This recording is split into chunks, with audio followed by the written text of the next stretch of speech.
If you're buying a property for over $1 million in New York, the mansion tax is usually your largest or your second largest closing cost. It's a tax imposed by New York State, and there's pretty much no way to avoid it once you go over that $1 million threshold. It applies to all property types, so unlike the mortgage recording tax and title insurance, you still have to pay it on a co-op. The rate itself starts at 1% for properties between 1 and 2 million, and it ratchets up from there, capping out at 3.9% for properties over 25 million. We'll include a full breakdown below. It's important to note that the mansion tax is binary in that there's no tax if you pay $999,000 and there's a $10,000 tax if you pay $1 million. That's why you very rarely see properties selling at just over $1 million. There's no way to avoid most mansion tax bills, but if you buy with your Revo, you'll receive a commission rebate for up to 2% of the purchase price, enough to cover most mansion tax bills.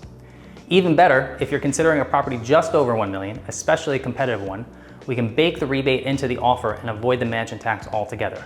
For example, if you want to make an offer of $1.02 million, we can lower our commission by the amount of the rebate so that an offer of $999,000 nets the seller the same amount as a normal $1.02 million offer, and you avoid the mansion tax.